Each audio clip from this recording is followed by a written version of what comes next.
The internet doesn't believe the official narrative about who killed Charlie Kirk and points its finger to Israel. And it's actually not unthinkable and certainly not anti-Semitic. And here's why.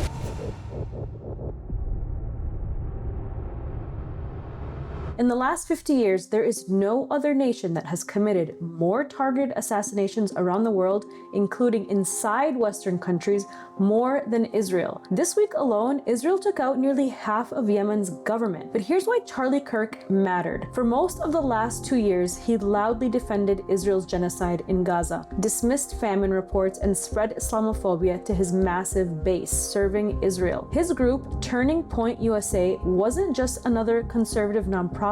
It was one of Israel's most powerful assets in America. Turning Points USA shaped millions of young conservatives into loyal Christian Zionists. Without that movement, Israel's US lifeline would completely collapse. And that's why, according to the Gray Zone in a new investigation, Netanyahu's government and pro-Israel billionaires tried to buy Kirk off with a massive new infusion of Zionist money. And of course, Kirk rejected it. He called Netanyahu a bully. He warned Trump not to bomb Iran on Israel's behalf. And according to a Trump administration source, even Donald Trump admitted he was afraid of Netanyahu's power. Now, if Trump was afraid, what chance did Charlie have? The pushback was immediate. Zionist donors bombarded Charlie Kirk with angry calls and texts, trying to dictate what he could say. And at Turning Point USA's 2025 Student Action Summit, Charlie gave a platform to speakers who have become well known for being critical of Israel and its billionaire backers. Speakers included Jewish comedian Dave Smith and Tucker Carlson. Now, the summit hosted conversations probing whether Jeffrey Epstein was operating as an Israeli asset. And for Israel's defenders, that crossed another red line because Epstein's network was long being treated as untouchable. But Jeffrey Epstein's ties to Israel and its Mossad, of course, is no secret for those who read MintPress, as we were among the first to cover this extensively through our reporting with Whitney Webb. Now, meanwhile, Candace Owens revealed on X that in his final months before his assassination, Charlie was undergoing a spiritual awakening. And he wasn't alone. Tucker Carlson, Candace Owens, Marjorie Taylor Greene, even Nick Fuentes, and other Christian right figures with massive followings and influence who are once pro-Israel are also turning against the apartheid state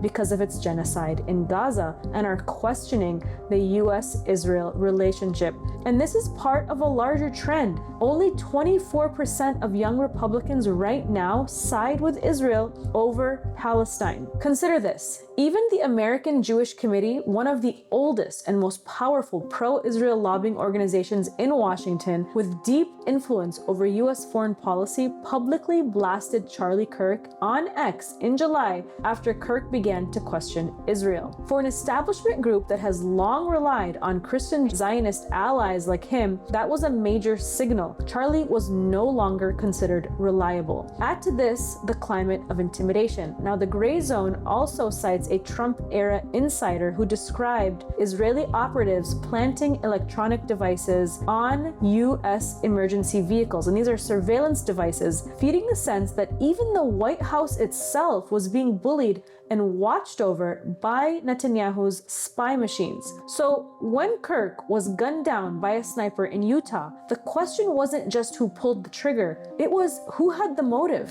It was clear that a highly skilled, highly trained person took Charlie out. But the media and even Israeli politicians and some on the right who support Israel were quick to point their fingers to the left. Now, Israel has killed for far less, and Kirk's betrayal after years of loyal service to Israel threatened one of its most important pipelines to America's future and its dedication to propping up the apartheid state. If Israel was behind this assassination, it exposes something far bigger, an out-of-control proxy state that we've unleashed, one that bullies our leaders, surveils our government, and silences even its allies the moment they step out of line. This is a classic divide and conquer. Israel thrives by sowing chaos, turning allies against one another and keeping us distracted while it commits genocide with US backing.